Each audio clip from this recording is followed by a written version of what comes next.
Présentation et correction de l'exercice 39, page 453.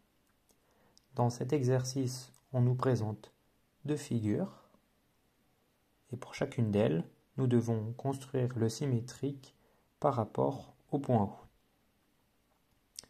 La première se trouve ici. On remarque d'ailleurs que c'est un parallélogramme ABCD. Nous allons donc construire chacun des symétriques des points A, B, C et D par rapport au point O pour enfin obtenir la figure finale. Pour trouver le symétrique du point A par rapport au point O, on étudie le chemin pour aller du point A jusqu'au point O et on effectue de même pour arriver au point A'. Ici, A et O sont alignés, il faut avancer de 3 carreaux pour aller jusqu'au point O de manière verticale, ici. Et on fait de même pour arriver au point A' qui se trouve ici. Nous effectuons la même chose pour le point B. Pour aller de B jusqu'à O, on descend de 2 carreaux, puis on va 3 carreaux vers la gauche. Ici, nous partons donc du point O, on descend de 2 et on s'arrête bien ici, puis 3 vers la gauche, et on tombe sur le point B'. Ici, D a été remis un peu plus haut afin de faciliter la lecture. Le point B' se trouve donc ici. On effectue de même pour le point C.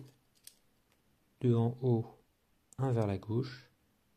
2 en haut, 1 vers la gauche. C' se trouve donc ici.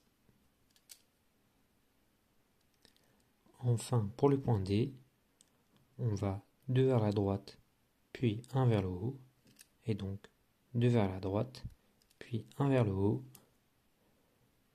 Ici,